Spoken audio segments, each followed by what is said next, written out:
Come on, Glenn. It don't hurt, does it? Huh? Come on, get up, Glenn. Swank back.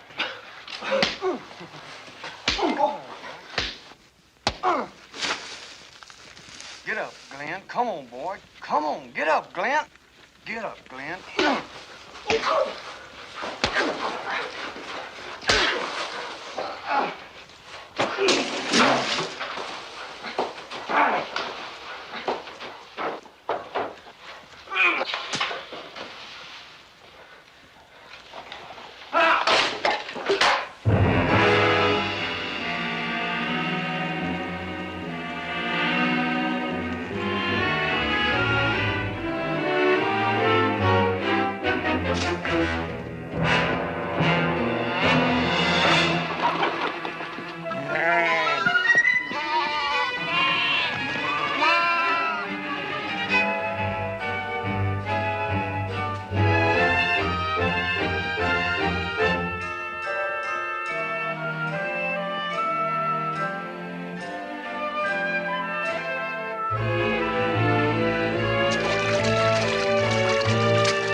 Fortunate the brother was not killed. Fortunate, most fortunate. But of course there was intention on the prisoner's part. Deliberate and malicious intention. Well, what happened, Tyler? Oversleep? Well, weren't sure today was the day, Judge. I weren't sure. Yeah. Well, the parole board here is on the verge of coming to some sort of a decision about this boy of yours. Your wife's cousin, Braxton here, says he'll take him in, give him a job, and try to set him straight. You got any opinion about that? It won't help none. I've seen a mite of trouble with this boy. He's as mean-tempered as they come. He'll drink, fish, and read books. Comics? Beg pardon? Does he read comic books? Books, ma'am. But there never was a hoe or a plow made that'd fit his hand. You're a damn liar, Paul. Well, I suggest you don't say too much, boy. Your record's not good enough for you to make these rambunctious remarks. Stole a car once, didn't you? Got picked up twice on a drunk charge. I don't care. He's still lying. I know why him and Hank raised that corn, too. Both of them drank my mow into an early grave with that corn. Glenn, how old were you when your mother died? Ma'am? She asked how old you were when your ma died. Almost 9. Well, let's get on with this. What's your recommendation, Phil? I think I'd give him another chance, Tom. So would I, Judge. On parole, of course. Have him report once a week. And I'd see to it he stayed decently at work with a living wage and board. I owe it to his ma, my own cousin, that much. You'll never do it, Ralph. What he needs is correction. Mr. Tyler, what do you think needs improving in your son? Well, begging your pardon, ma'am, what do you think don't? Your picture's a mighty black one, Sam. There was nothing wrong with this boy back away. There was never a week, come snow or rain, that this boy and his mother didn't attend my church. Now, Glenn, why don't you turn around? Tell Judge Parker and the parole board, what was the master's cry from the cross? Eli, Eli, lama sabachthani. And where in Scripture, Glenn, is that noted? In Matthew 27:46. And sort of turned around in Mark 15:34. And what does Eli, Eli, lama sabachthani mean? It means, my God, why hast thou forsaken me?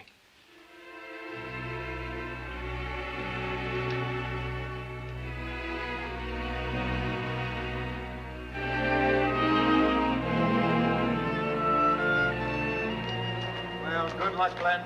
Thank you, sir.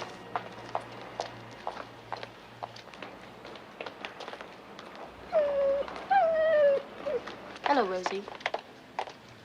I'm glad the boy was paroled in his uncle's custody. At least that way he'll have a chance. Tell me, was your sympathy for him real? You're the expert. You tell me.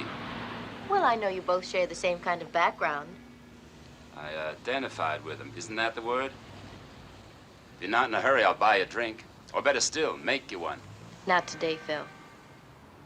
Irene, is it really never? Never again? Now, we both agreed to that. No, you agreed. I merely went along, unwillingly. I'm sorry, no, I did. There are many times when a man's life's given real distinction. Back to your law office, Mr. Macy. All right, Miss Sperry.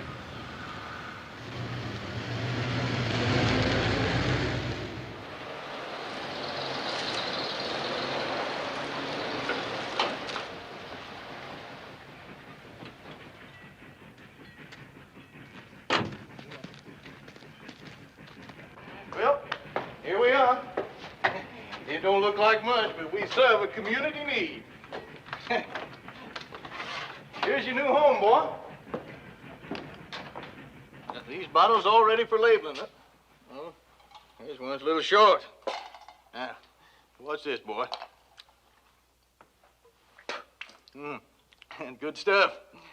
Ain't got to give them all a square measure. Yeah.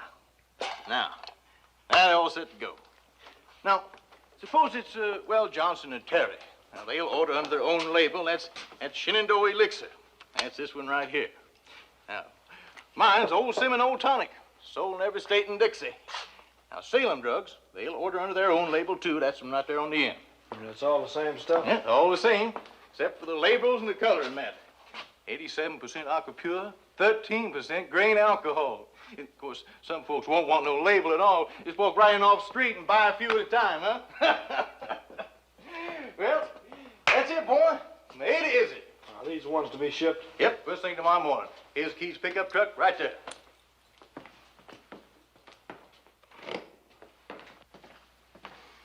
Yeah, you be comfortable in here, Glenn. I had it fixed up special for you. Clean, it's dry, it's healthy. It even got your own private entrance. One I ever had when I was a boy your age. Oh, I plan to put you in a shower, too, right over yonder.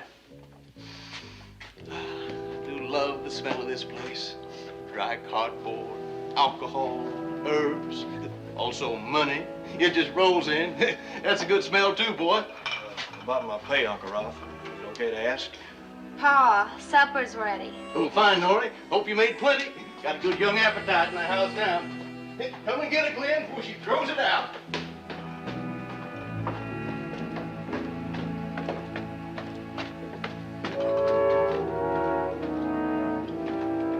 Excuse me?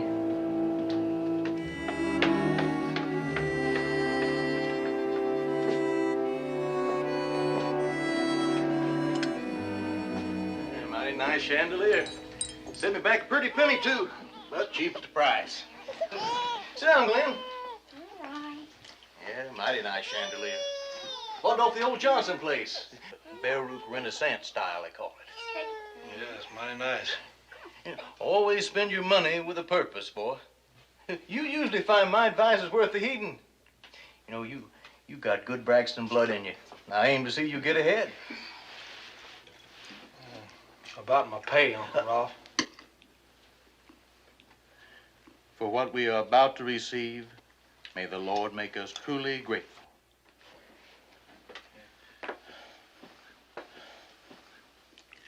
My pay?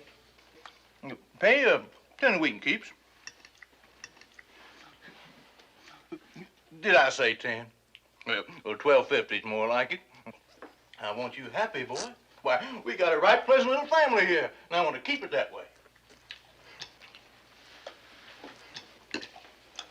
Yeah.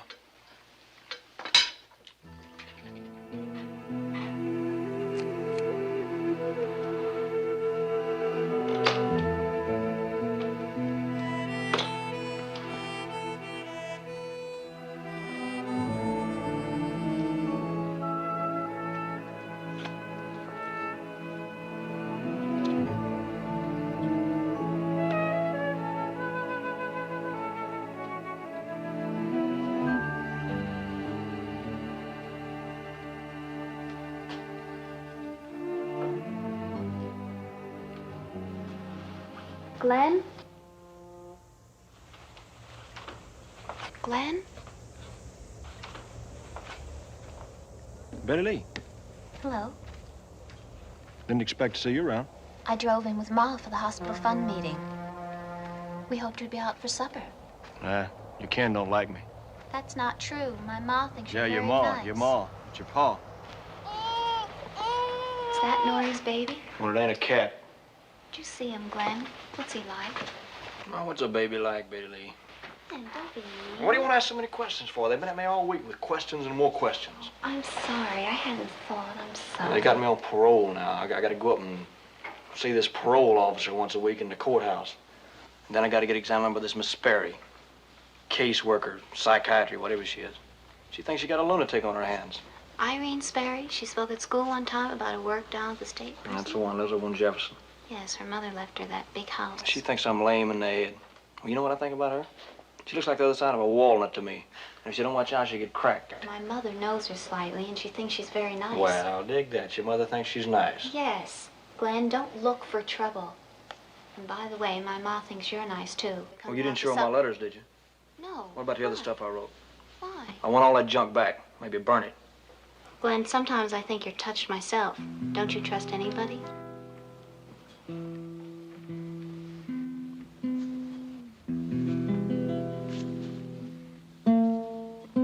She's pretty. Pretty and sad. When's her husband coming back? They don't know. He's in some sort of government work overseas. So Uncle Ralph says. When and where did she marry him, Glenn? No one in town seems to know. They don't say, and I don't ask. Yes, but how... Don't worry your heart, Betty Lee. Just let it be.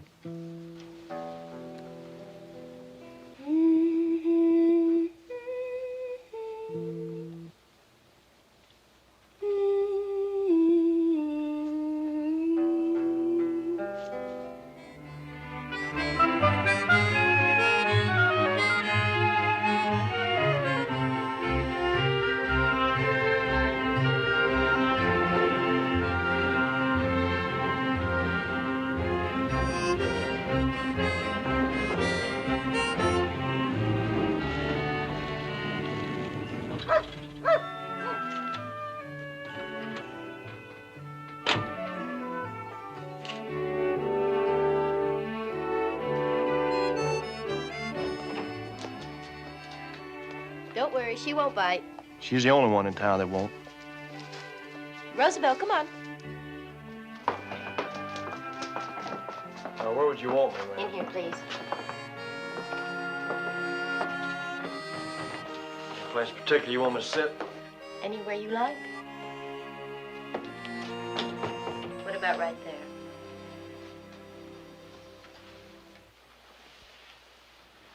All right, now what? I think we should get one thing straight before we start. I'm not a policeman, Glenn. No. You were just appointed by the court to find out if I'm touched or not. Now, where did you pick up that impression? At the hearing. You were taking all those notes. Counting every flea on me, it seemed. Those notes might have been about your father or your brother or even your mother. Now, you don't know anything about my mother, ma'am. No, I don't, but I'd like to know if you care to tell me. I don't care to tell you, and that's that. Your mother seems to have meant a great deal to you. You heard me, didn't you? You can leave. There are no bars in these windows. You smoke? No. This routine of yours would stagger a billy goat. Now, what's funny? What you said was funny. Well, it wasn't meant to be funny. Now, you want to find out what makes me tick, don't you? No. You're a complicated human being, not a cheap tin clock. Now you can stay or leave as you choose. Well? That's twice you invited me to leave. That's right. And if you keep on pretending that you're a slow-witted country boy, I'll put you out. You're pretty tough, huh? Well, I can be. Now, why don't we get down to business? I might be able to help you if you let me. Well, I'm not exactly drowning. What kind of help? How do I know? All I know about you is what I have in this report, and that isn't very much. No, that's mine. Well, what does it say? I mean, can I see it? No. What it says would stagger a billy goat. I see you can smile, too.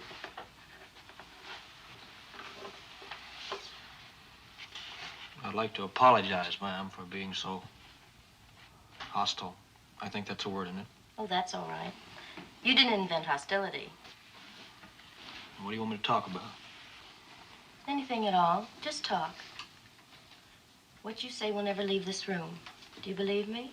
I think I do. Yes, ma'am. It's like I'm always walking around with a full cup of anger, trying not to spill it. When somebody hurts me, I can't help it. I want to hurt them right back. I've laid awake many nights wishing my pa was dead, wishing my brother was dead. Hank didn't die, ma'am, but I tried to kill him. I tried to kill him. I got the mark of Cain on me, ma'am. I know where I'm going to end up, and not you nor anybody else can stop it.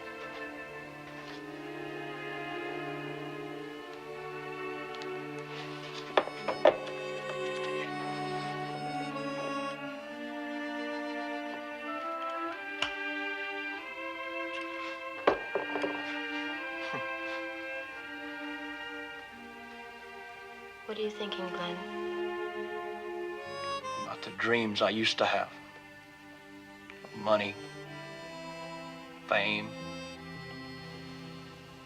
Is that what you want? I could have bought my ma her freedom with money and fame. Bought? I don't quite follow that.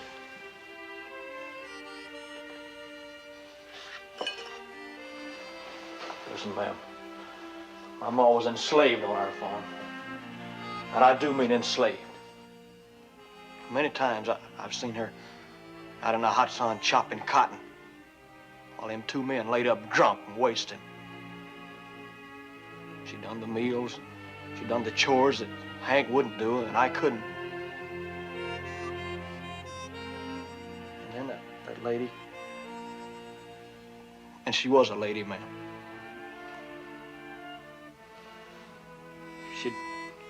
She'd soak her old stockings in buttermilk and put them on her arms, not to burn, and go work in the sun while Pa's fishing the river with a jug by his rump. Now, my point, ma'am. My point is, I'd have bought more away from there if I'd have had the cash. I brought her into town and give her a house like this on a quiet street. Set her on the porch in a rocking chair and let her watch the seasons come and go. From springtime till snow, she could relish it all. White lilacs, early rhubarb. That's the quiet sort of thing she liked. She could read, too. Read fine books. But that was never the time. Oh, dear, this is undone, and that's undone, and Glenn, where's my mind going nowadays? She said I'd go to college, too. Now, there's a laugh. She was bugged on learning, ma'am. And then, just before my 9th birthday, she died and left me.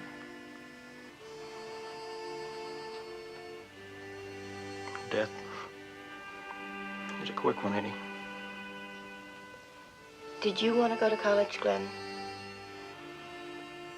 If you don't mind, ma'am, the hard side of it, I'll leave. Could I come back another time? Well, of course. Monday, around noon? Yes, ma'am.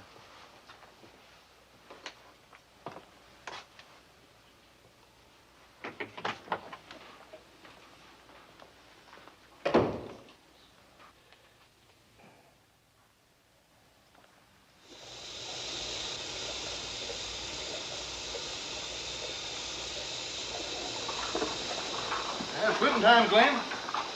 Saturday night. Here's your pay. There you are. Well, what's on your mind? Hijinks? Too tired. Unseasonable weather. You don't put the shower in, Uncle Ralph? Well, until I do, why don't you use the bath upstairs? Could I? Why, you say you can. Any boy who works the way you do deserves the best.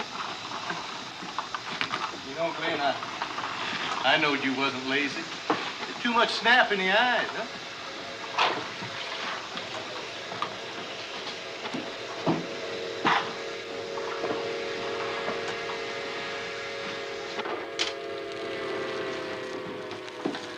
What's to eat? Fried chicken, well, yes, I do aim to please. Good. One of these days you'll find yourself a man, and he'll say, your pa sure trained you right. Yeah. And now what's this? Well, I told Glenn to use the tub, just like get the shower in downstairs. And does it get to use my toothbrush, too? Just make sure you don't leave no rings around that tub. Got enough chores to do. What's eating on you? You asking to be chastised again? It's too hot. Stop picking on me. Don't you see he's a godsend to you? He's a clean, decent boy. You ought to What's be... decent about a Tyler? Never seen you snuggling up to his folks, any? Well, be that as it may. He's a good, decent boy, That and you're... good, decent boy has been haylofting with Betty Lee Parsons since she began wearing skirts. That's what people say. You don't listen to me, child. Lay off! I'll be gone like my ma if you don't quit. That is an eventuality, which will not eventuate, Nora. You ain't got the guts. You just wait and see.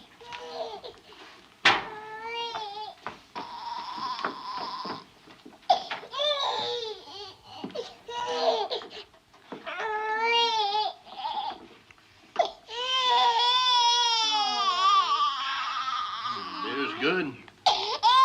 Enough hot water in there, Glenn? Yeah, thanks, Uncle Rob. Thanks. And there's a boy full of thanks. Stupid and full of thanks. Only I'm not stupid. No, you're Braxton. You're not.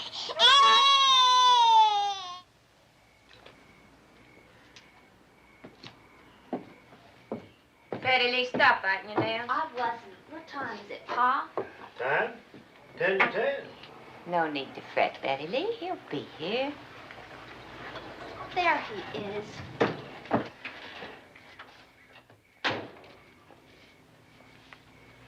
Colin got himself a truck, huh?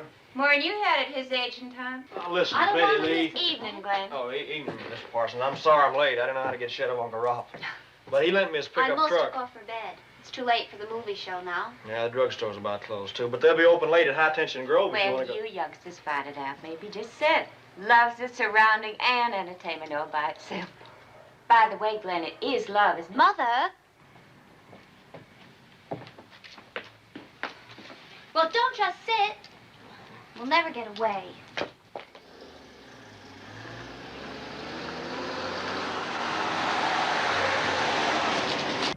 Don't be mad, Betty Lee. 10 o'clock. You want to hear some music? You got to hear music whether you like it or not. Look, I told you it was Uncle Rob. He wanted me to take Nora to the picture show. He kept winking and sweating. I was embarrassed. And then I had to ask him to lend me this truck. It was There's awkward. no reason to shout.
I don't like this place, Cliff. It's so common. It's the only place open this time of night.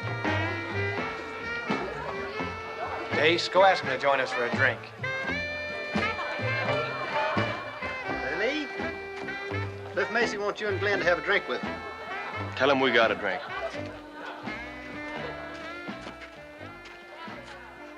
I've always hated Cliff Macy after what he did to you. Hate's like a snake biting its own tail. What's he got against you anyway, Glenn? Well, you for one. Seems his father's money couldn't help him there, eh? But I never thought he'd go so far as to lend a car and then say I stole it. But it figures. I actually feel sorry for him sometimes. I have no intention of wasting sympathy on him. Maybe sympathy's never wasted, Betty Lee. One way or another, you get it back. Or so it says in the book. And that's something I can't understand. What's that? Well, the way it says we ought to be in the Gospels. The way we are, in fact. Turn this cheek, that cheek. Don't cast the first stone. That's for tall angels, not for men. No, I don't see any wings on you. Now, that is a fact. There is a fact. Hello, Betty Lee, Glenn Tyler. How y'all doing? We're all doing fine till you crawled in. Crawled, dear boy? Yeah, crawled. As an insect. Don't you go calling us no insect. Shut up, Dace. Tyler, I invited you and your lady companion to join us for a drink. My date, Miss Monica George, expressed a desire to meet you both. Ah, you're stoned out of your mind. That's the only reason I don't hit you. Glenn, don't. You're supposed to be on parole. Ladies, reminding you you're on parole. And my revered and distinguished father's a member of that board. Now let's all calm down and have a drink. Set 'em up, Dace. Now, don't you think I'm forgetting Christmas night. Let's go, Betty Lee. Hey, now, wait a minute. Glenn, Take your hands off Go us. aside, ladies. I want to continue my confidential conversation with Mr. Tyler, the old auto thief. Now, look here, boy. Glenn, come on. You put a black mark on me I didn't deserve. I'm giving you a warning. The next time you and your stupid friend Dace come looking for me, I'm going to use both of your heads, one to crack the other with. Come on.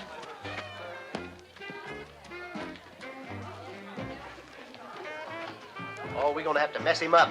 We're gonna have to mess him up good. Hey, Tyler! How's your cousin Noy and her family increase? Hey, Tyler! Thank you, Sarah.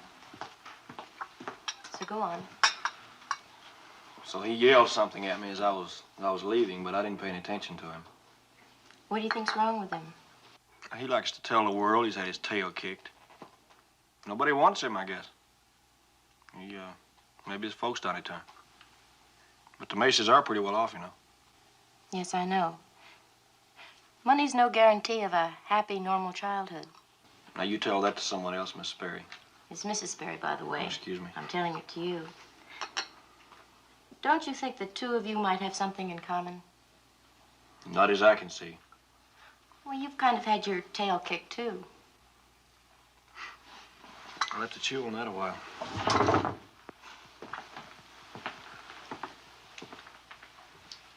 You know, a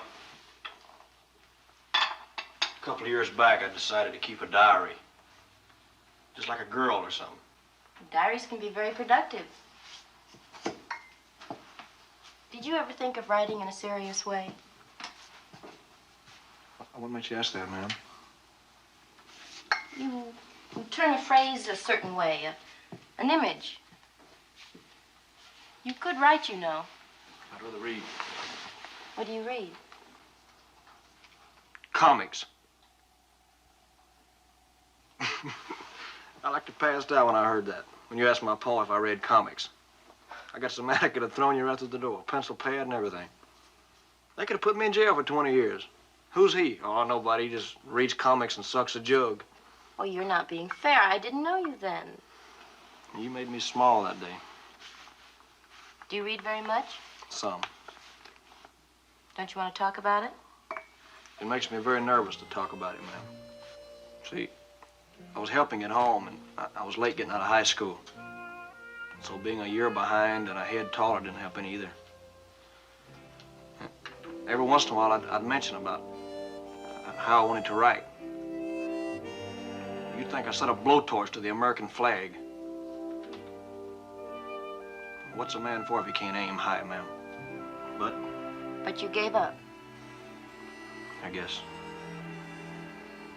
Well, I guess I better be on my way, ma'am.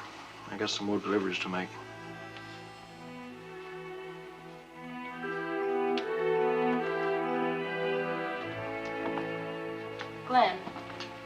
What do you think of this idea? The thing that happened at High Tension Grove last week. Write it all down in your own words, just as you told it to me.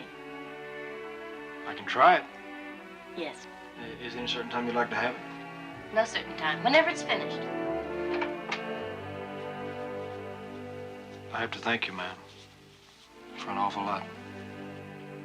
No, you don't, Ben. Not yet.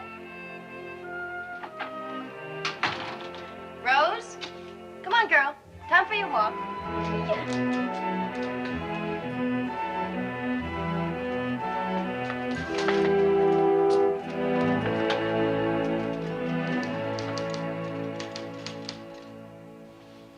Hello, Flossie. Hello, Miss Barry. Admiring your handiwork, are you? No, something new. And very nice. Davis? What a very distinct pleasure to see you, Mrs. Sperry. Thank you, Davis. It's mutual. Have you taken your bar exam yet? No, not until the fall. You must come more often. I've been noticing Mr. Macy works too hard. You notice too much, Davis. No, I think he's right. I do work too hard. Let's relax. I'll try a martini. I'll try one, too. I don't think I'll ever make a martini without thinking about us. And you didn't ask me here to discuss us, did you? No, but make hay while the sun shines.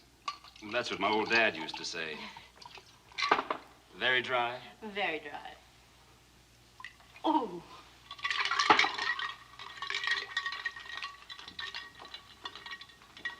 Irene, I think you're just as lonely as you ever were. I know I am. Here's to loneliness. If I let my wife divorce me, I'd lose all this. I'm just the steward of the plants and mills her father left her. But I'd gladly give it all up if you'll marry me. Not that we'd exactly starve, you understand. Phil, I wonder if you realize what you're saying. Of course I do. I'll get a divorce if you say you'll marry me. I can't be any clearer than that. No, you're saying if I make the decision, you'll get a divorce. You won't make the decision, but you'll leave it up to me, and I don't think that's right. It's as though you were using me. Using you? Oh, that's what it boils down to. Like a lever to pry yourself out of an impossible situation. Irene, I don't think you're being quite honest with yourself. I think you're just afraid. Your own first marriage was such an impossible situation. I don't want to discuss that.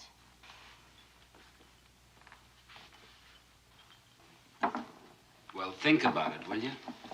Bring that fine, analytical mind of yours to bear on your own problems, too. Physician, heal thyself? That's the general idea. You're asking the impossible. Phil, why did you invite me here? I wanted to talk about my son, Cliff. May we discuss him for a moment? Of course. Well, it's his mother. You know she's as loose-footed as ever. She spoiled the boy rotten. She's got him heading down the same road as herself. Only in his case, it might be a fatal road. Fatal? How? Well, no one knows this but his mother and me.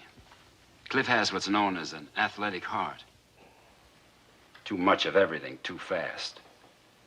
I've taken him twice to the specialist in Washington, but in spite of it, he's drinking like a fish. Running wild, in fact. Would you try to straighten him out? I don't think that would be wise. Because of us, you mean? Exactly. I'd have to talk about his mother and his father. How objective and honest do you think I could be? Not very, I guess. Well, I will look into it, and I'll see if I can find someone good. Thanks. Hell, I suppose I'm just looking for some way to try to bring you and me together again. I'm sorry, Phil. I really am.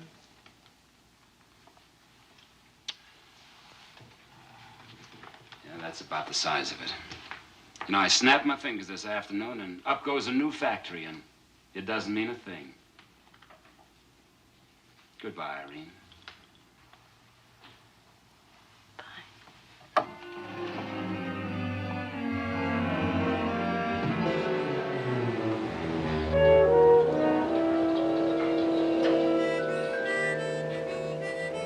Where's it been this late?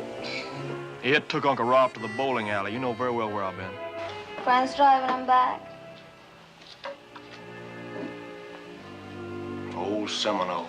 Pa's gonna whip your tail, you know it? That stuff would pickle a snake. Hey, whatever happened to that old Mexican guitar that your mother had? It's been a long time since she gave us both lessons. Yeah. She was a real good singer, too. Hank stepped on that guitar on purpose. He's a mean one, almost as mean as you are. All you think's about yourself. Oh, I just like to mind my own business, Nora. Well, then go on, go to bed and mind your own business. And move your little fat legs. We should Pa put that shower in. It's hot. He won't put that shower in. Why won't he put that shower in? Well, Pa hopes to catch us one of these nights. Us, you and me, together in sin. That's his plans. Then you'll have to marry me. What about your husband, Nora? You are stupid. Cost Pa $2 that day.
Oh, no, don't go. Pa won't be back till about 1. Now, don't bait me, Nora. You might get yourself in trouble. I won't tell a word. I promise I won't. I want to get out of here. I'm young. I want a good time out of Then life. do it, hon. Paint your toenails red and run away. It needs a man to go to hell with. Because that's what I want. Hours and hours of heaven that just slides on down to hell, and we don't care how or when it ends. You're wild, Glenn, just like me. Unhappy, wild. Hey, Pa's got some money stashed around. He hides it like a hoppity little squirrel. We could take a slice of that money and run away. No one would ever know. You know I can't run away right now. I got plans. And Miss Sperry I thinks want you, Glenn. And I mean want. Ever since we went wading in Felcher's Creek. I know I was only 12 then, but You've done a lot of wading since then. I wanted you even then. There's nothing I wouldn't do for you.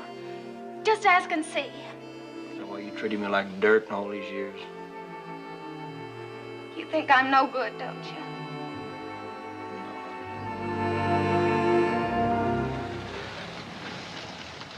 Who's that? It's Dates. Turn those lights off.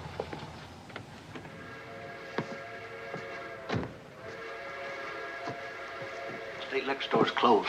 Cliff wants to know if we can get a couple of bottles of Braxton stuff. Sell it to him. Pa usually does. Why don't your boss man come get it himself? I'm right here, Tyler.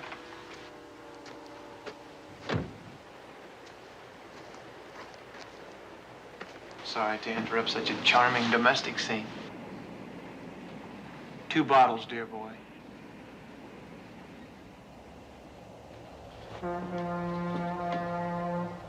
When you're coming out of deep freeze, boy. Why, I'm a married lady now. Call me Mrs. Martin. Well, bless your black little heart. Don't married folks get lonely, too? You offend old friends by your protracted absence.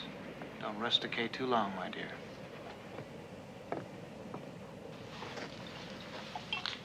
I can't make change. You keep yourself that change. Maybe buy yourself some cufflinks or such. Someday you may even own a shirt.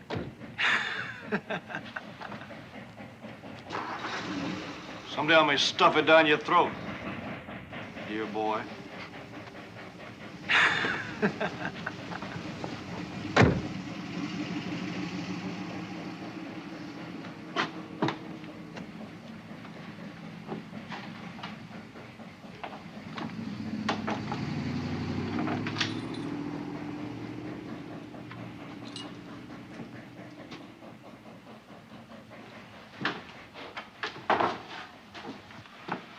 Give it to your pa.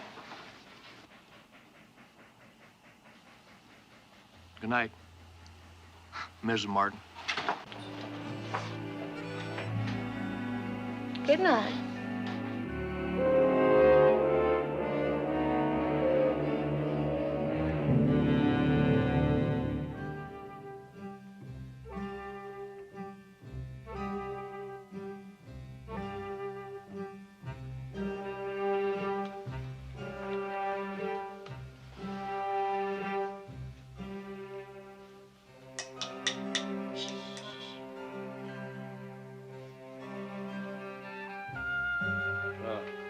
Ma'am?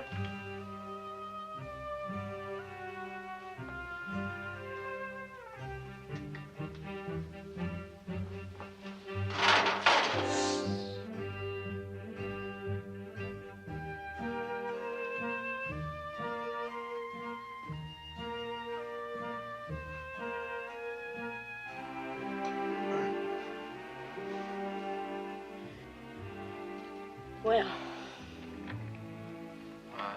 I guess the grammar and spelling are pretty bad, aren't they? pretty bad. Are the characters here real people? Yes, ma'am. I do kind of mix them up, though, don't I? I mean, I guess you should know right away if people belong up with the angels or down in the fire and brimstone, huh? Should you? Take, for instance, Betty Lee. At times I look at her and I think she's flat and dried up and selfish. And then again, I think she's warm and full and unselfish. What about this character, Nori? Oh, well, she wasn't at the Grove. I just wrote her in. That's a writer's privilege. I even get mixed up about Nori, too. She says that she'll have me anyway, plain, fried, or scrambled. And I admit that I am tempted at times, like at night when Uncle Ralph's off at the poker games. But I don't know about Nori. In fact, proper folks would say she's just downright no good. What would you say? Well, you know me, ma'am. I'm not proper folks. Nori never had a chance. Her ma ran out on Uncle Ralph, and it was about 5 or 6 years ago. And he's taken it out on Nori ever since. But she got around him one time. She got lost over the weekend with this Fifth Avenue, New York type salesman. He came through in this big, new, shiny car. I pretend like I don't know, but I know. That baby's father is a big, green convertible. And that's the way it is, ma'am. I mean, I don't like to sound like I'm bragging, but it's like I got 2 girls with 2 roads to go. You know what I mean? Yes, I know what you mean.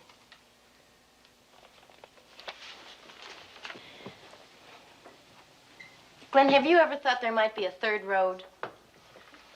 Oh, what's that, ma'am? What your mother wanted for you. College. What makes you say that? This does. Your story.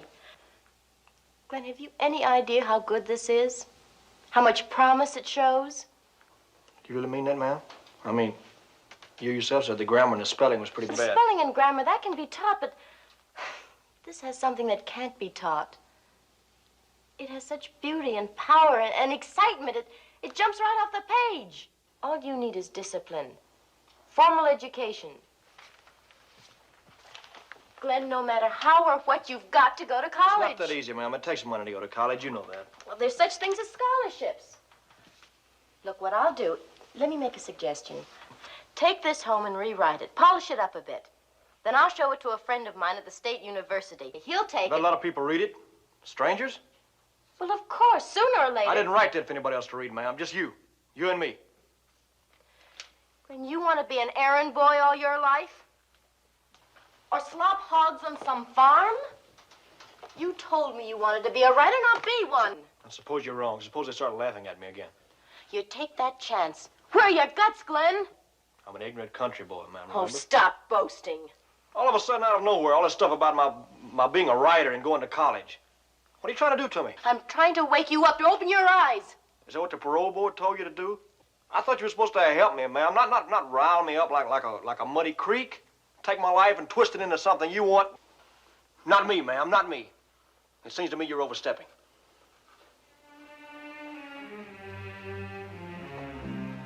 no idea. I'm sorry, ma'am. I had no right to put harsh words on you. Will you at least consider what I've said until we meet next Friday? Yes, ma'am. Yes, ma'am.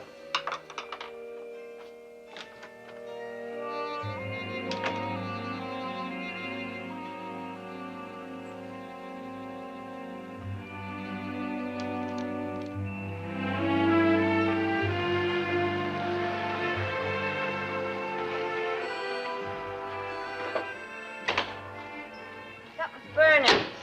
Smells. I hope that girl's watching dinner.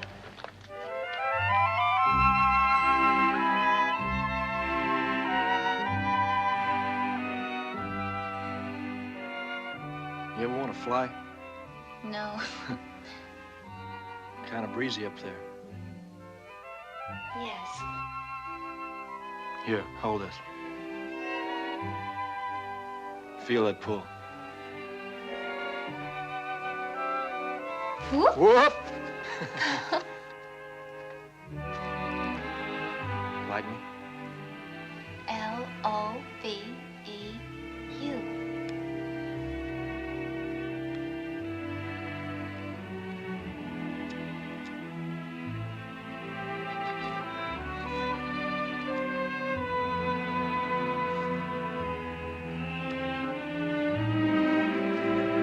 Back to the house, Benedict. You get off this property, son. Kite and all. Daddy, don't be mad. I'm sorry, sir, if you think that Not the slightest concern what you think. Get back to your folks in their wallow.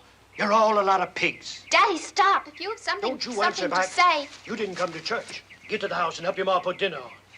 No child of mine gets taught ungodly things of the Sabbath or any other day.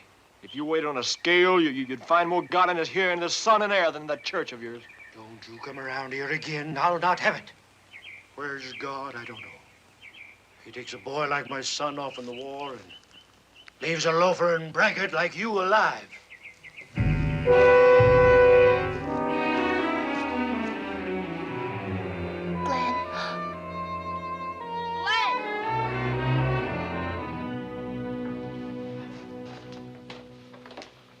Nora, you been touching my stock in any shape or way?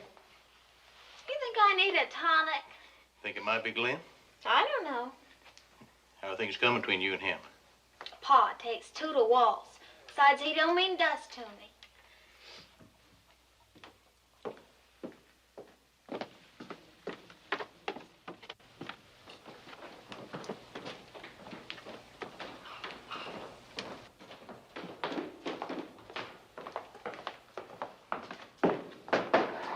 Did you get it fixed? I'll give up the idea. I thought you were going to try and I'll fix give it up. Glenn, according to my account, there's considerable stock missing. You know anything of its whereabouts? No, except for the 2 bottles Cliff Macy bought some weeks ago. And I suppose Nora's been tippling? I wouldn't know, Uncle Ralph. Well, on the way. Why do you leave that safe door open every night? So if anyone wants to thieve, he'll see there's nothing there to be thieved. Cute, ain't I? Oh, I'll be home around 1 or 2. It's poker night. Lock me up, son.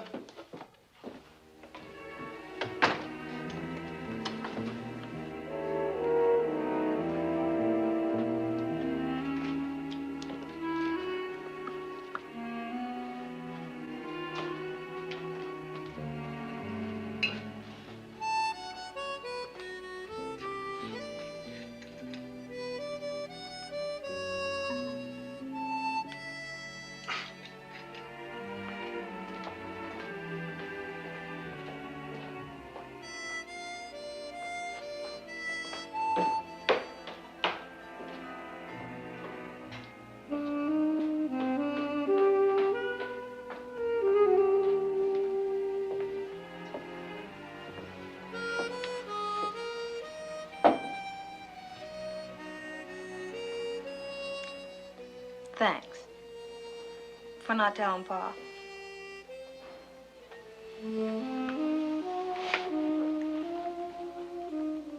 What's in that stuff that makes it smell like that? Banana oil. That's a joke. It's no joke. Banana.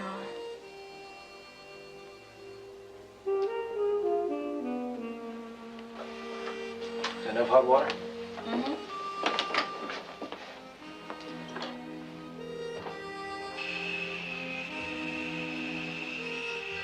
Will you shut that door?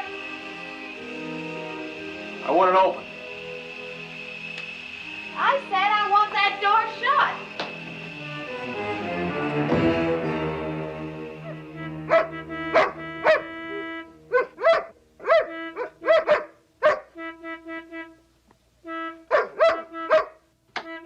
I'm sorry. Turn off the light. Miss Barry! Miss Barry! I want my story back, please. Miss Barry!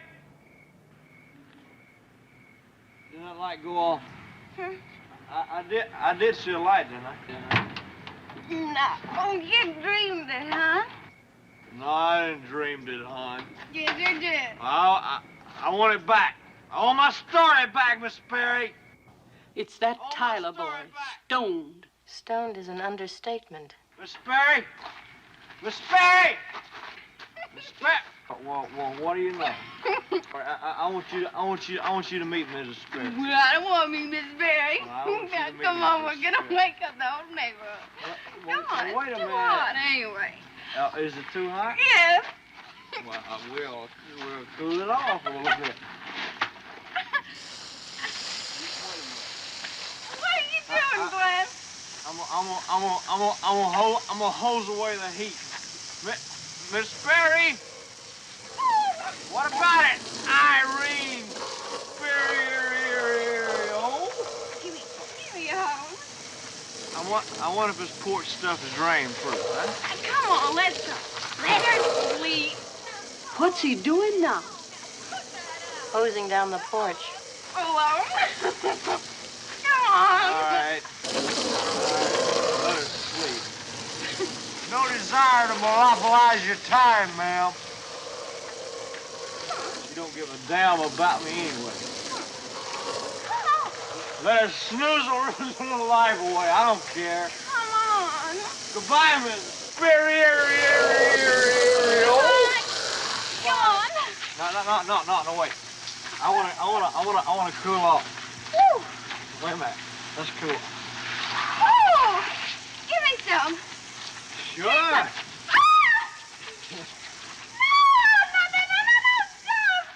Oh, you. Glenn.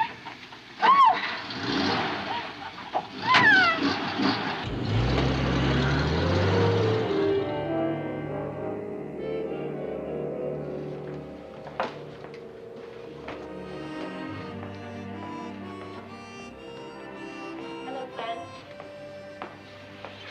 Ma'am? Have you been working hard? What does it look like?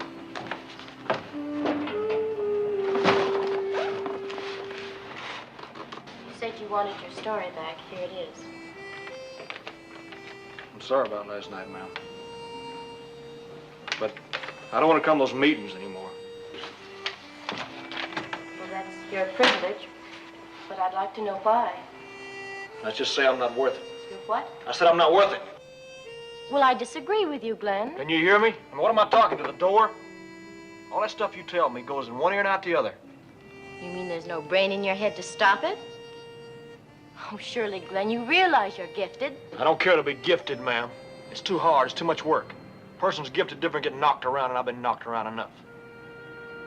If we were all afraid to be knocked around, there'd be no great men. We'd have no scholars, no scientists, no artists, no movers and shakers. Get this, Nori. This ought to be good.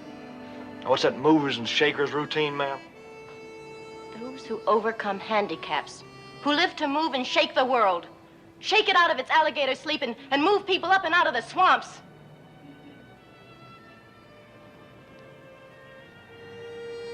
She means like Jesus, Glenn. Yes. I mean like Jesus, Glenn.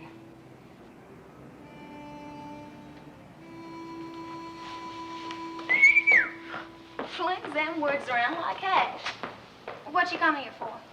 Now, where's your ears, Nori? I don't need ears to know what she wants from you. No, I Did you don't. get your mind out of the gutter for just once? It don't do no good. Just goes right back down again.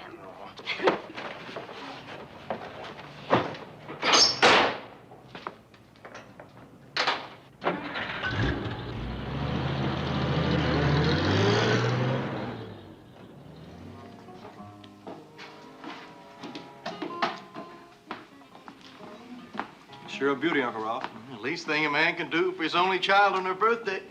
Glenn. Why, Nori, you look pretty as a bride. Well, thank you, Pa. Being as Pa got me that new guitar, I thought you'd like my old one. Forget it. Well, come on, you kids. It's a big night, and it's all on me. Come on now. Happy birthday. Thank you. Folks born in July, they're home loving, they say. Come on now. Well, glad to see you, Mr. Braxton. Good evening, Reverend. Glenn, young lady.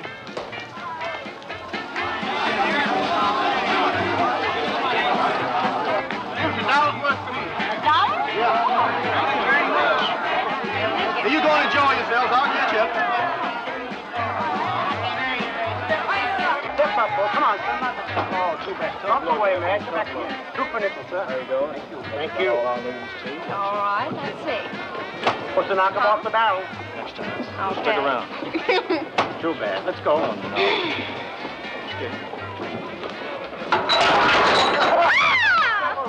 You win a big dog here, big dog. Take it away, folks. Step right up, folks. How about you, ladies? Just one ball, she went through. Come on over here. How about you?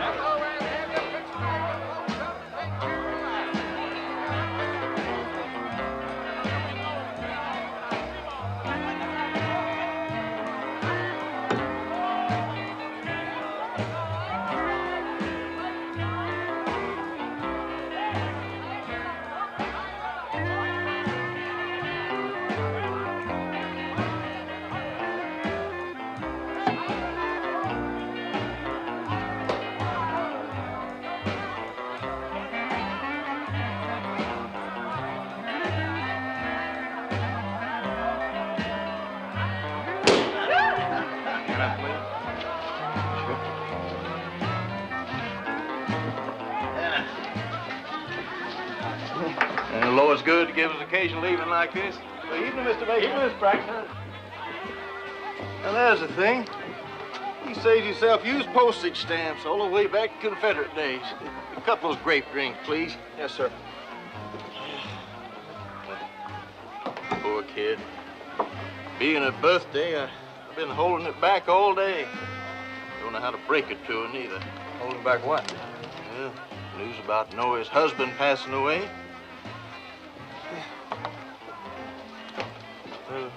What's your plans, Glenn? If you don't mind my saying so, Uncle Ralph, you're jumping like a cricket. Oh, no. No, I'm as continuous as beads on a string. Now, if you and Nora, you came together, I'd make you a partner in my place. You know the business now, well. If I was you, I'd give this thing a decent time of grief. Well, now, that's a point. But if I could soften the blow, which it's sure to be to Nora, by just telling her tonight that you got matrimony on your mind. How'd her husband die? You know, that's the funny part. That telegram don't say. All that hush-hush government stuff these days. Yeah, I've seen a lot of it on TV. You're not hinting that this is fiction, are you? I'm saying don't box me in, Uncle Ralph. You listen to me, boy. You are boxed in, and that's gospel, but not by me. Took Noah like a cheap postage stamp. You got her drunk, licked, smacked, and canceled her all over the place. Now, you intend to deny my Well, I allegations. wasn't exactly alone, you know. Are you saying that you didn't have anything Look, Uncle Ralph, you wasn't kidding me. You had this in your mind all along. didn't you? You're a ratty little liar, Glenn. Don't say it, that makes me... Wait, the parole board hears about this.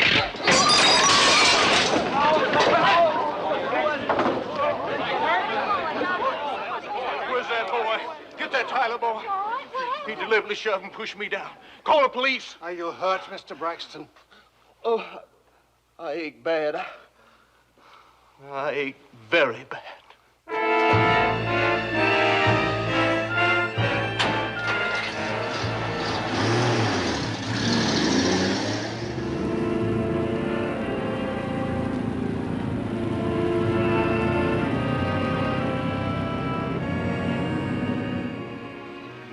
I had a bad fight with Uncle Rolf.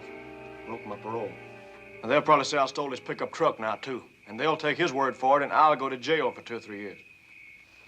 The only thing I can see now is to run. Get out of the state.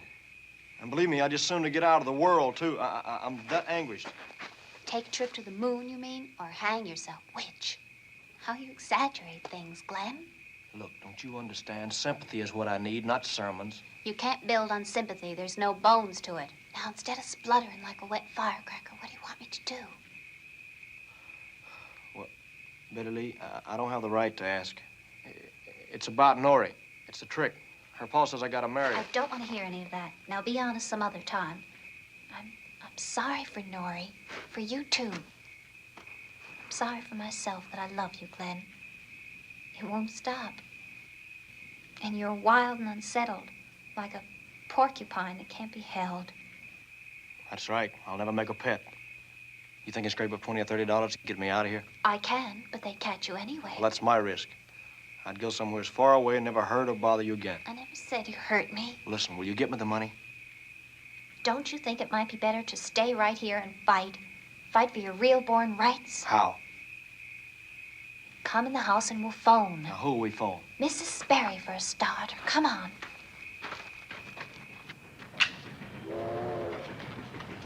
Not only myself, but 2 others on the board feel you're being unduly harsh with the boy. Dr. Underwood and... Yeah? Who's the other? Miss Sperry's working with Glenn in her own field. That's neither here nor there, Macy. The boy's morals make my blood run cold. On top of that, he steals my pickup truck, and I'm going to have X-rays. And you mean to press charges? I do. I'd rather you didn't, Mr. Braxton. Now, you look here.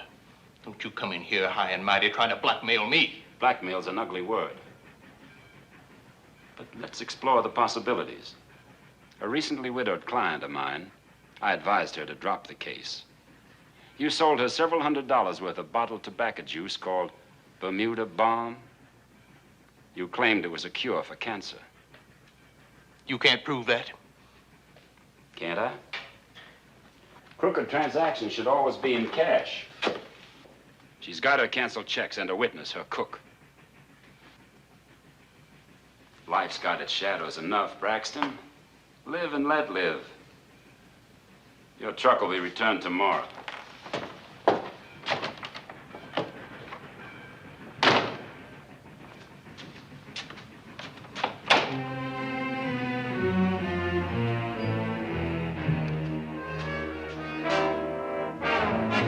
I'm glad you got beat, Pa. You don't peddle me like you're no-count belly wash.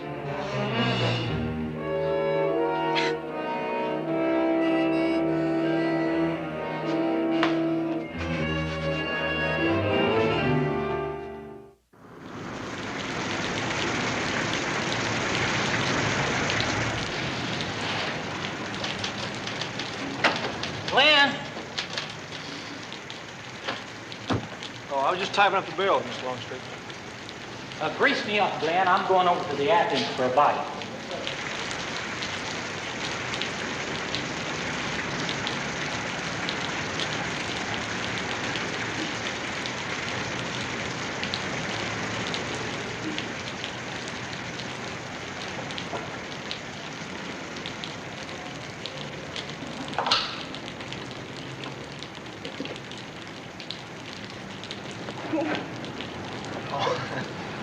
Sorry, I didn't see you.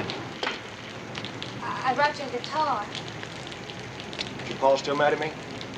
Mad's a kind word for what he feels. You don't hold it against me, do you? Of course not, Nori. And you warned me. You always tell me the truth. I can't lie to you and can't pretend. Glenn, I missed you something awful. Don't I get to see you anymore? I don't think it would do either of us any good. Do me good for sure. You remember what you said about us being wild, unhappy and wild? Well, you need somebody that's more settled. Someone with their feet on the ground. Me, I don't know what I need, But it ain't me. I didn't say that, Nori. I can get along not being needed. I just need you, Glenn. I don't mean marriage. I know I'm not that good. Oh, stop talking like that. That's your pa's words. It's not my pa's words. Don't let him beat your wings down. You aim to fly way up above me.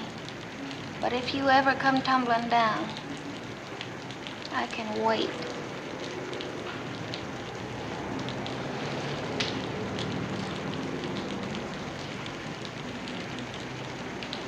Goodbye, Glenn.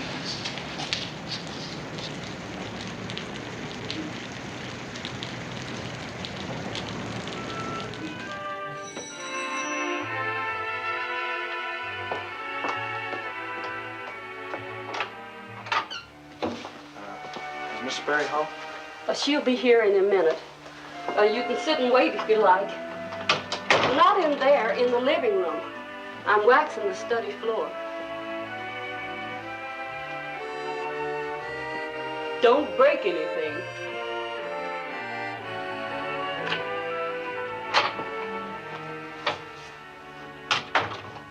Hello, Miss Sperry. Glenn. How nice to see you. Thank you. You been out to penitentiary again? Yes. It's been one of those long mornings. How's your new job working out? I'm just fine. I wrote Mr. Macy a letter and thanked him for the job. Oh, good. Lunch? Had it, thanks. Sarah doesn't approve of you. Yeah, I know. She likes to hose down the porch herself. What's this? That's the story, ma'am. I rewrote it like you asked me to. Oh, I'm very pleased.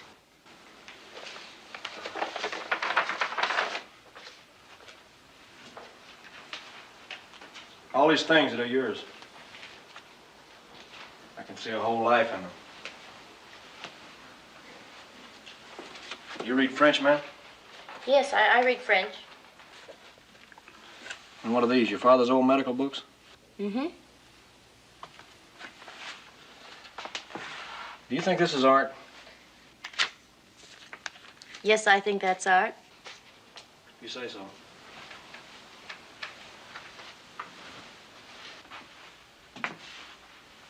This play program, who is Paul Sperry, man? He was my husband. Was? He died. Well, I'm sorry.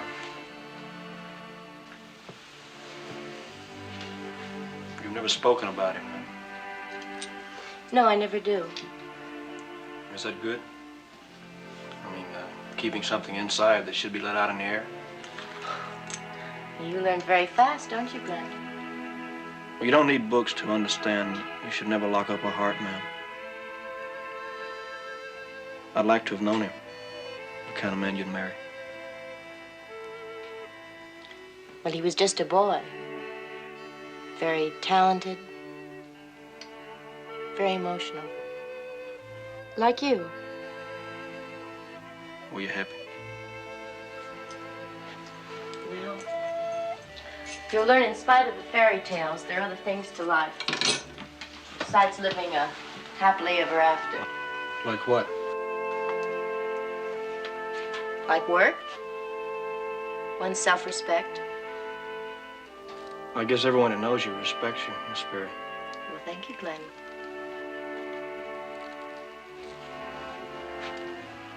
Come back on Friday, like we used to. Yes, of course.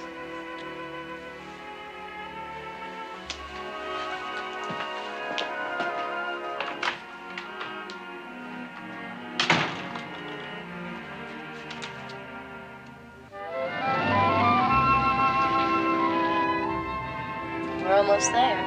You excited? A little? You? Yes.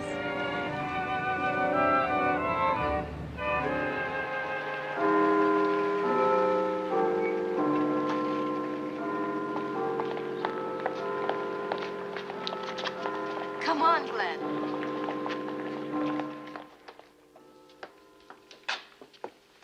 American literature. All this? Yes.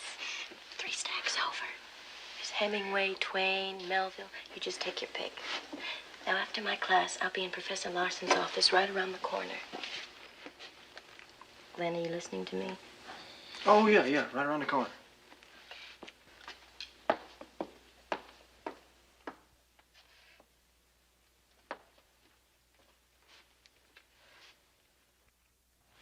Dace sniffs in twos, sniff, sniff. But sometimes sniffs in threes and fours, sniff, sniff, sniff. Running or walking, wet or dry, head cocked like a spaniel who aims to please, little Dace sniffs. Does a rabbit know about its twitchy nose? Can we say the cricket hears its chirp? Well, just like that, Dace don't even know he sniffs. Dace is dead. He's brown and leather dead like the poke meat from the smokehouse. And sniffs, worms, smoke and all, may God hang him high like a flitch of bacon in the winter wind. I wish I'd written that. You've got some sort of real natural on your hands, Irene. Then you agree with me? Oh, I'd say. Give him time and seasoning, anything might happen. His contact with the paper is immediate and instant. He writes exactly as he feels and thinks. I'll try and work a scholarship for him. Send him in.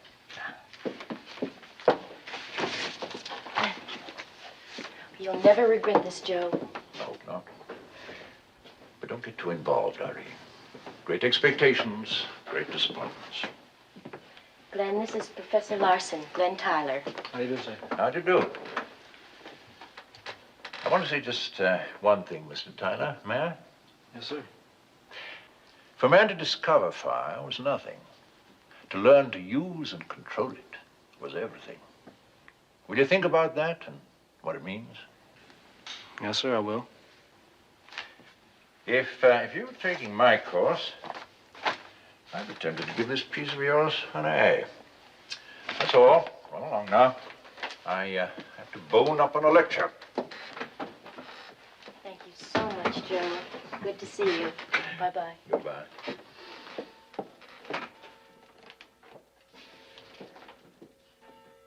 We're marching across the green grass, green grass, green grass. We're marching across the green grass on a husky, dusty day. We're marching off to get married, married, married. We're marching off to get married this husky, dusty day. You're awful dirty and ragged, ragged, ragged. You're awful dirty and ragged this husky, dusty day. I'm just as good as you are, you are, you are. I'm just as good as you are this husky, dusky day. I climb through your window, window, window. I climb through your window this husky, dusty day. I'll lock and bar the window, window, window. I'll lock and bar the window, I know, and I just can't help it.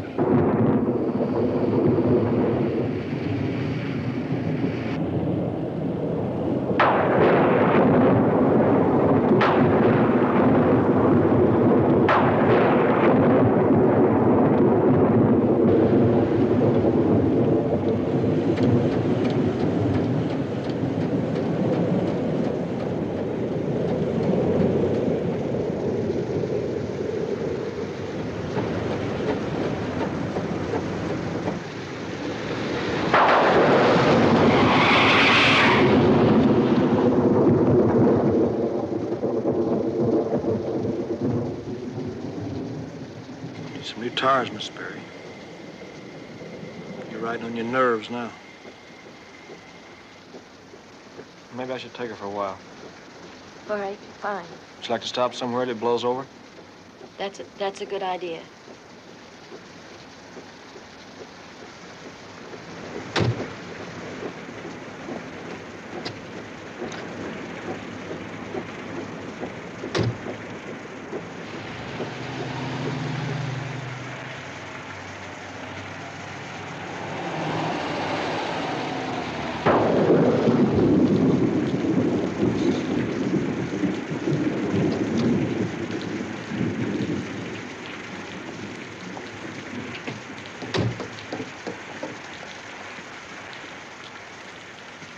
Well, where did you folks come from? We dropped down the sky. Any coffee? Ooh, never touch this stuff. Well, what have you got that you like? Well, I got lemon and cherry pop and ice cream on a stick. I'll have cherry pop, please. Yeah, me too. You think this ring will last? Well, lady, where's your ears? It's coming down mighty steady. Looks to me like it's going to rain all night. There you are. Oh, Thanks. thank you very much.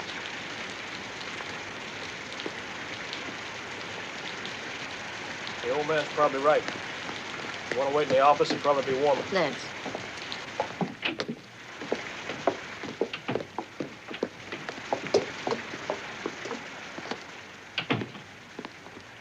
You two want a room? No, thanks. Got anything good to read? Zane Grey. Can't none of them beat old Zane. You know, he came by here once, right after the First World War. Autographed me 2 of his books. Glenn, why don't we take rooms until the rain stops? I'm tired. I'm a little jumpy. Sure, ma'am, if you'd like. You register right here, ma'am. Shall I sign for you, Glenn? If you don't mind. 2 rooms, please. 2 rooms. Are the rooms heated? Yes, ma'am. Heater in every room. 15 and 16 adjoining. This way. Okay to take these? Oh, yes. Just help yourself. This way, ma'am.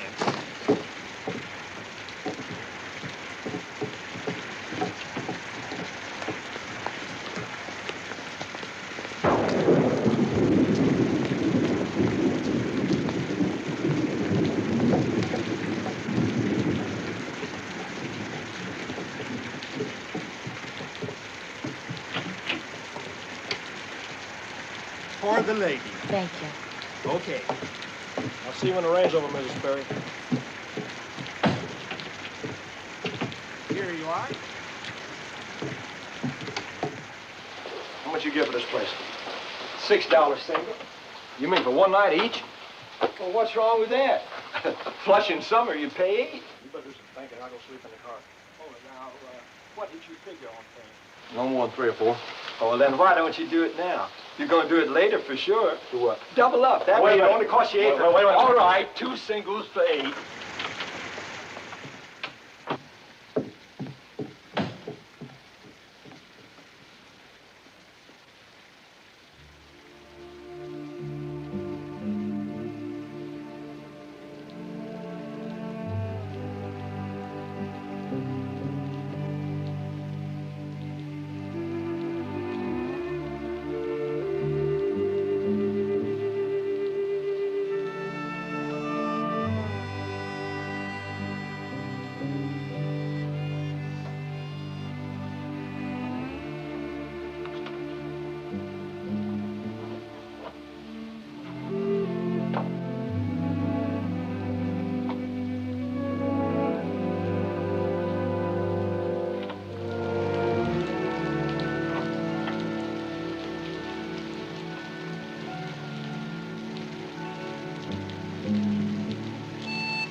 Glenn?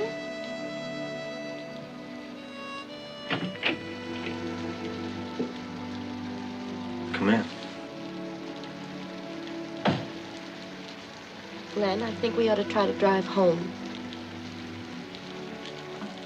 Wouldn't be a good idea on those tires of yours, man.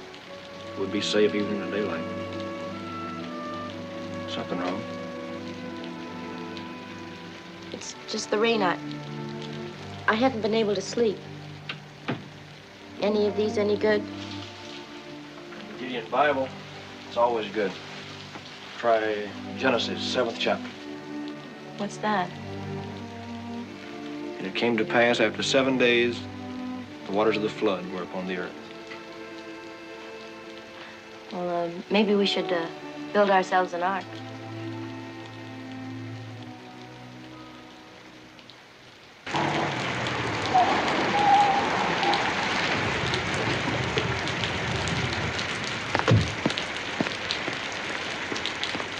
You go on, I'll wait for you here. Don't worry, Mrs. Smith. They know me here. Everything with a kiss.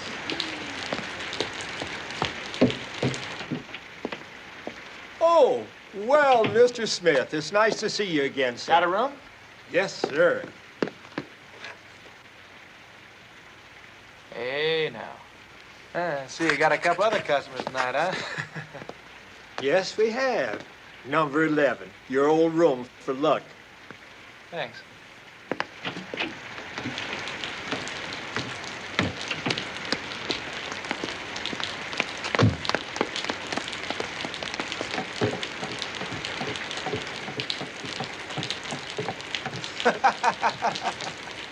What's so funny? It's a small world. Yes, indeed, Drunne. A very small world. I'll borrow this if I may. Good night. Good night. Ma'am, it wasn't the rain that kept me awake. It was you. These walls are thin, you know. I'll try to be more quiet. No, it's not that. I guess you know what's happening to me. Glenn, in a relationship like ours, this kind of thing often happens. In psychiatry, they call it transference. It's book talk. I don't mean to be disrespectful to you, but I'm in love with you, Irene.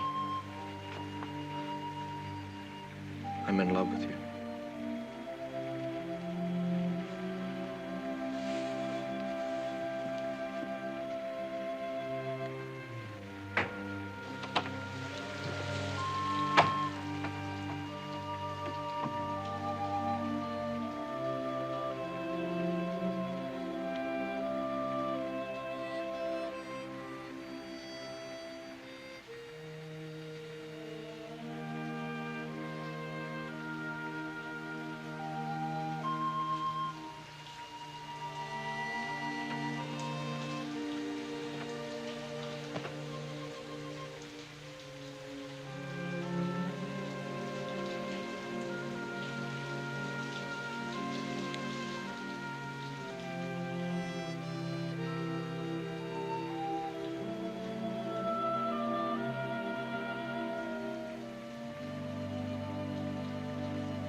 You want me to leave?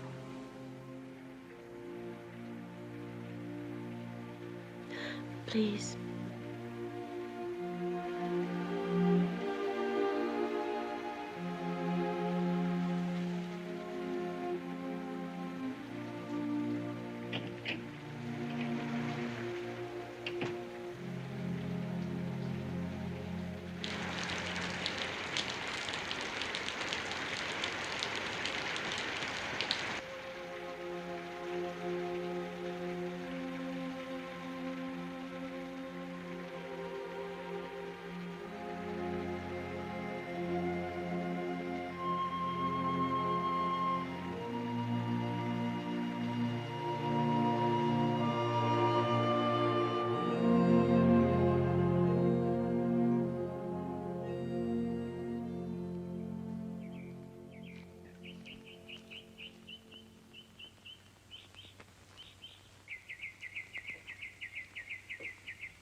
Well, no matter how many times. Well, I can't help it if she's not home when you call. The Tyler boy. All right. Would you tell her once again, please, that I've got to see her? It's very important. Yes, I'll leave the message. Miss Irene, that boy sounds very troubled. It's the third time he's called.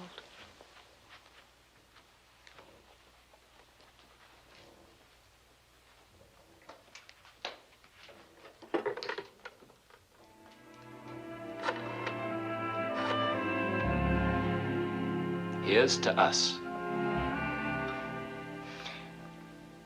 Of course, I'm assuming that your wife is still willing to give you a divorce. Oh, honey, don't worry about that. You know she'd jump at the chance. In one stroke, you've given my life real meaning. Phil, there's something else I have to say to you. What else is there to say? You're going to marry me. I don't quite know how to put this. I'm marrying you for mixed reasons. Well, we're neither of us school kids. I'm running away from something. Something I'm afraid of. Another man. Anyone I know? That's unimportant. It's just that I wanted you to know, and I've been terribly frightened. In fact, I felt myself on the brink. Oh, darling, everything you're saying's unimportant. I know you'll be a wonderful wife. We'll be happy. We'll be happy. I guarantee it.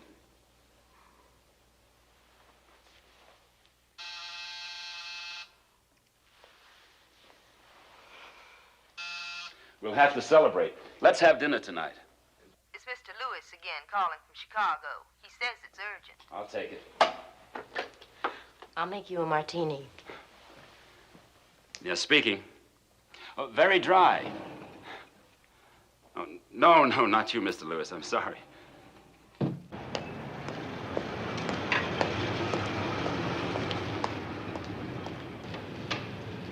Afternoon, Mr. Longstreet. Hello, Mr. Braxton. Young Tyler anywhere around? Well, I just sent him over to the hardware store. Is it something you wanted? He stole my Nori's guitar. Well, he don't impress me at all as a boy with itchy fingers. But from what I heard yesterday, I'd check him elsewhere along the line. What's that supposed to mean?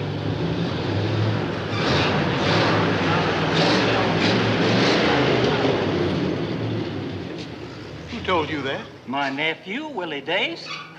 Laugh at it. Hey, honey, you know it's 7:30. How long's he gonna be? I don't know.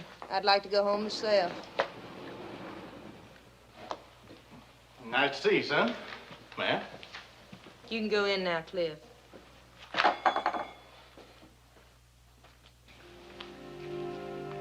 Evening, Dad. Craving a boon. I wonder if you're in good mood or bad. Where were you Friday night? Friday night? Oh, stuck somewhere in the rain. Why? Have you and your friend Willie Dace been spreading a story about Mrs. Sperry up at some motel? Well, maybe told a friend or two, but... I wonder if you've enough decency left to realize what you've done. What have I done? They were there together all night. Now, don't get excited. Sure, you're hot for the lady yourself. You'd even throw my mother in the ash can to marry her. Well, it's about time you found out you're not the only one who carries a key to that door.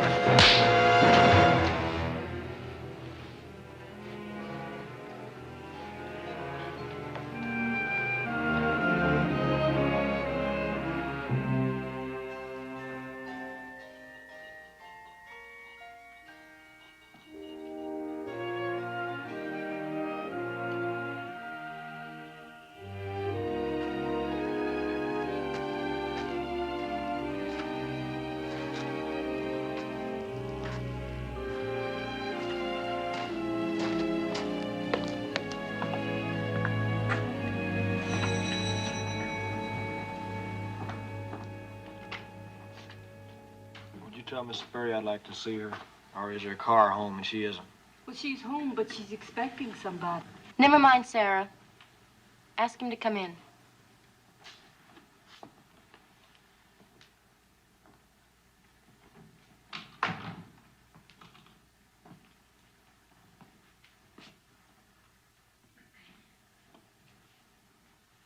Would you sit down?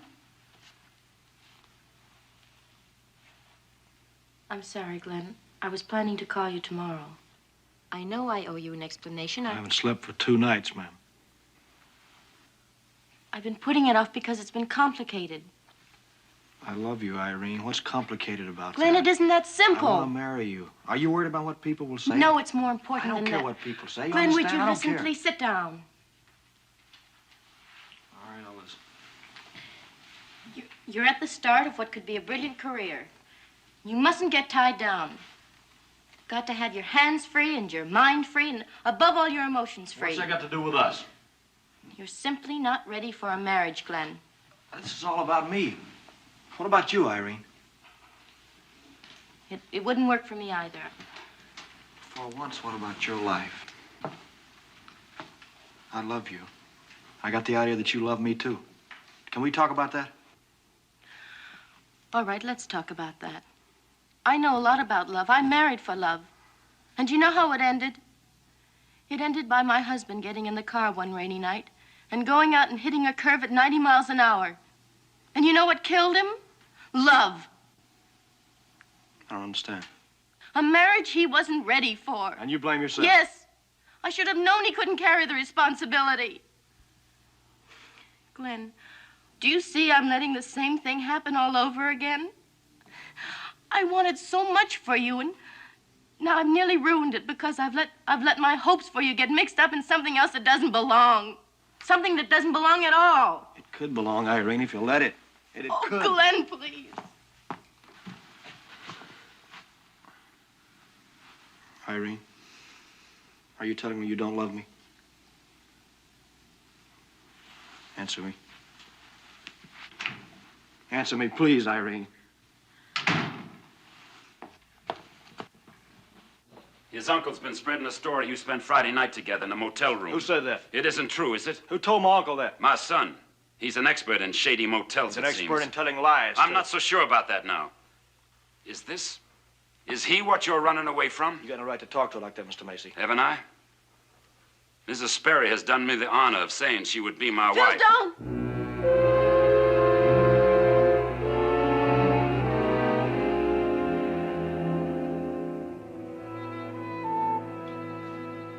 Irene, my son, what he said, is it true? If I find your son around, you get shipped home in a box. Don't say I didn't warn you. Glenn. You were right, ma'am. I don't ever see you again. Glenn. Glenn. Irene, I have to know. Is it true? No. Are you in love with this boy? Yes.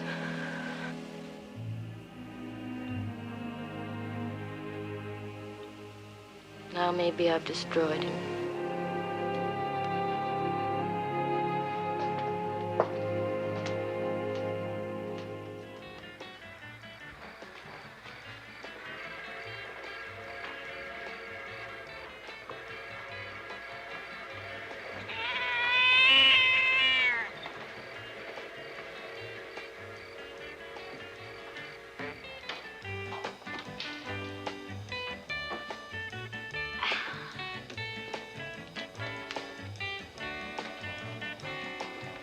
Norrie?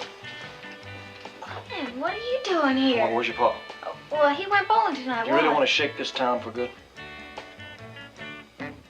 You wouldn't fool around with me, would you? Where's the money your pa's got stashed away?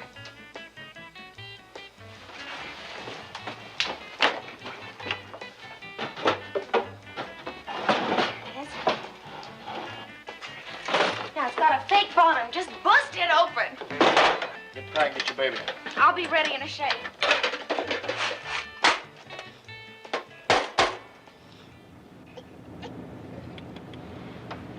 Well, how do I look?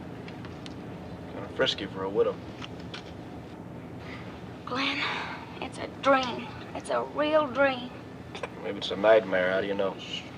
Yes, Ruby. We better take the back roads. They'll be after us before long. No, they won't. Pa can't do a thing. What do you mean they won't? Off. That's old tax dodging money we took. It is? I would give my eye teeth to see his face when he reads that note.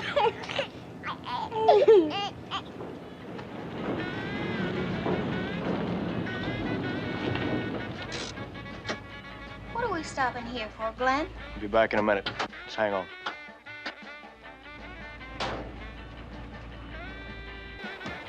You seen Cliff Macy? Sure, he's inside. Well, talk to isn't Tyler a great lover? Who you got out in the truck? Lady I Sperry? don't want you talking about her. Now, be real. I said I don't want you talking about her. She's a pushover. Ask my father. Ask anybody. Come on, please.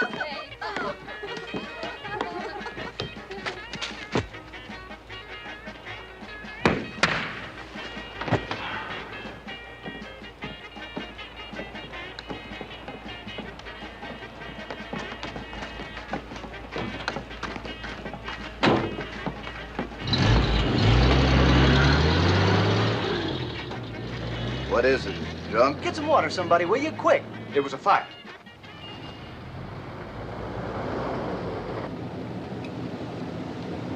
What did Cliff Macy do? No, it doesn't matter anymore. It's all over now.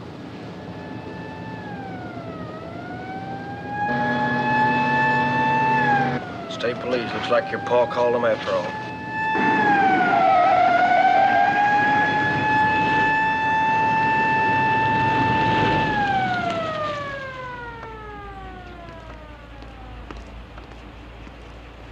You Glenn Tyler? Yes, sir. I'm taking you in for manslaughter.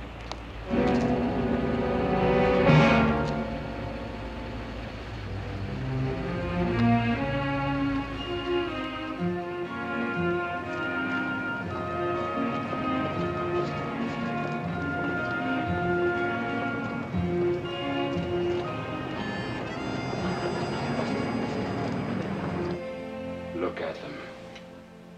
Crowding in for the free show. You think it was a circus? Not a coroner's inquest.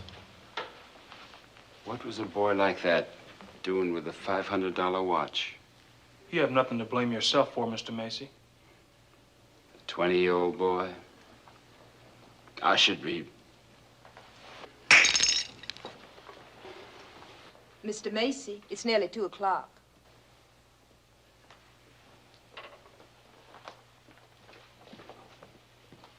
Phil? Phil, can I speak to you for a moment? Why don't you go home and pull down your blinds? Please, Phil, you must listen. Glenn had no intention. You better get him a good lawyer, because my intention is to hang him if I can. Phil?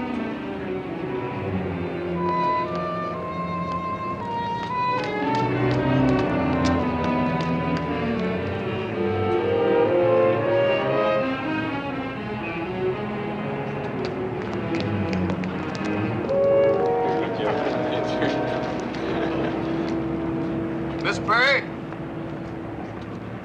My name's Hank Tyler, Glenn's brother. Me and some of the boys here was wondering if, well, you see, we got a little jug out in the car, and if you know of a good motel, we was figuring we might all get to it. There she is.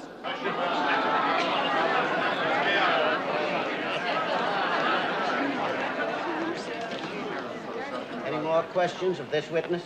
Yeah. Was there any sort of weapon used? Might have been. It's getting kind of dark. I couldn't see.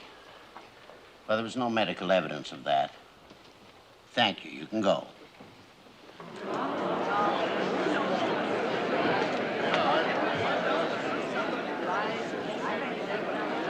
Quiet, please. Quiet. It's been suggested, and she's agreed. Will Mrs. Sperry come forward to testify? She got a lot of nerve. Quiet. We must have quiet here. Quiet. Raise your right hand. Do you solemnly swear to tell the truth, the whole truth, and nothing but the truth, so help you God? I do. State your name, please. Irene Sperry. Mrs. Sperry, we're simply trying to determine if young Tyler if there are grounds for criminal prosecution here. Well, that's good. Kills a boy and wonders if there's grounds for prosecution. I wish to remind everyone here that this is an inquest and not a murder trial. Now, Mrs. Sperry, was Tyler present at your house on Thursday night around 8? He was? What was he doing there? Social work. Phil Macy was present at that time, too, was he not? He was? Did Tyler, at that time, utter some kind of threat against Mr. Macy's son? Well, What did he say? I don't remember the exact words, Dr. Creston. Was his remark something along the line he would send young Macy home in a box?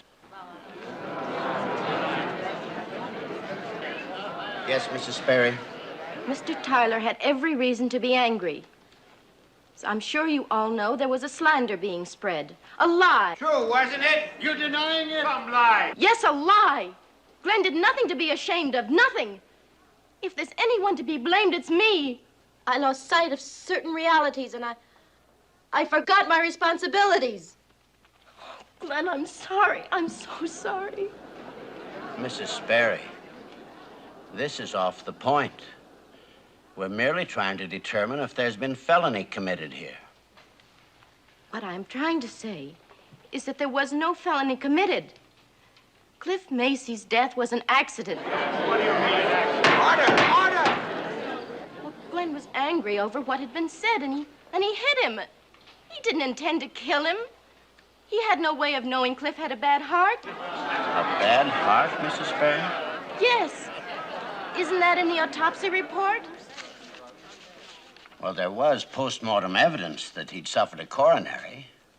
We assumed it was caused by the blow. Are you saying the boy had a chronic heart condition? Yes. Well, if so, the family physician, Dr. McLaws, knew nothing about it. Well, ask his father, Mr. Macy. He told me about Cliff's heart weeks ago. Well, Phil, do you wish to make a statement? Now, you needn't, of course. We realize it's painful for you, but... There was nothing wrong with my son's heart. He was in perfect health.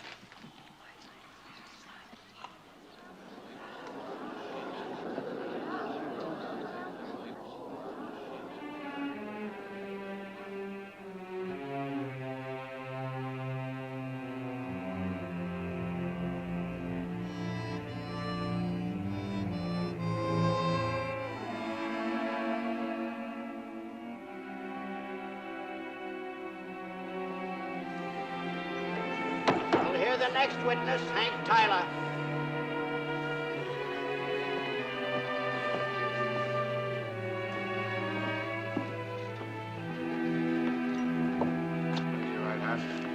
Do you solemnly swear to tell the truth, the whole truth, and nothing but the truth, so help you God?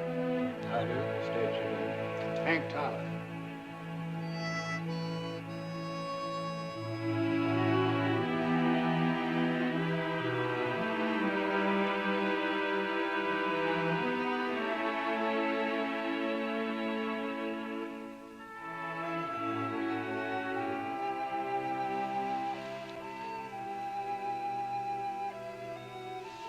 Sarah?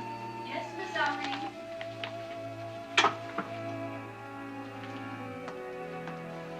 There it is. Make sure it goes first class, special delivery. I hope they don't get too drastic with that boy. Do I take the car? Car? Just under the post office? Sarah, you'll grow fat. Suppose.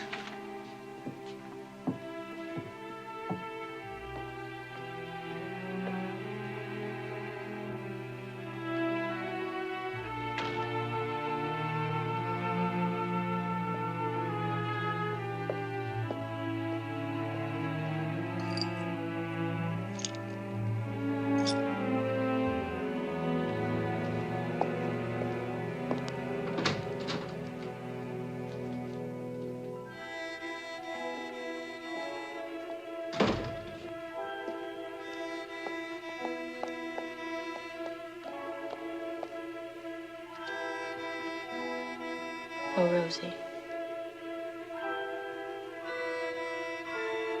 No walk today.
One more question. Were you present at Mrs. Sperry's home when Tyler is alleged to have made a threat against your son? I was. Can you repeat what he said? He said, if I find your son, if he's shipped home in a box, don't say I didn't warn you.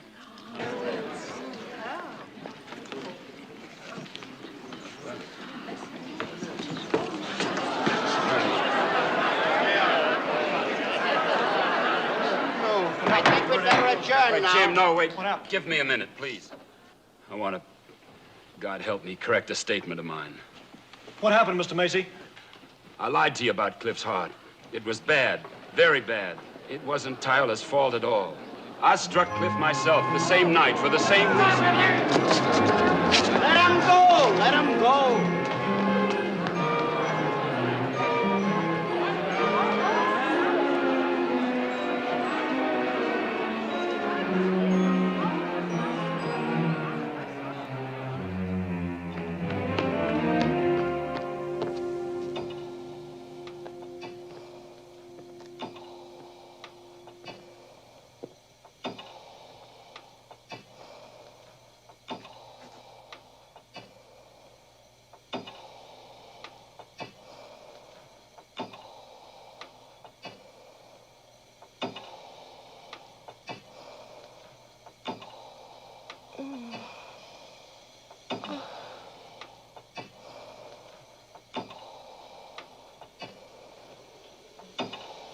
Irene?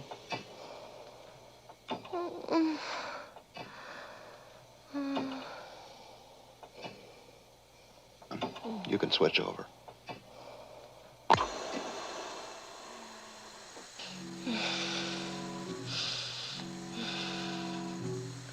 Irene?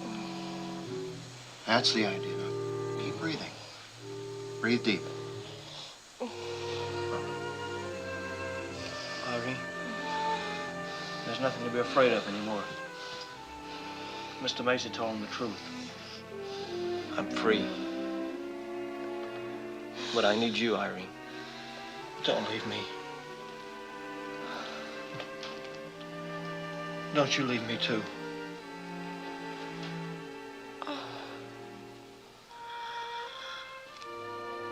I'm so ashamed.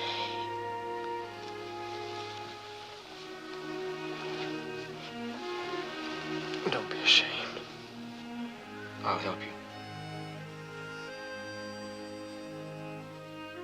I'll take care of you, and I won't let anything hurt you again.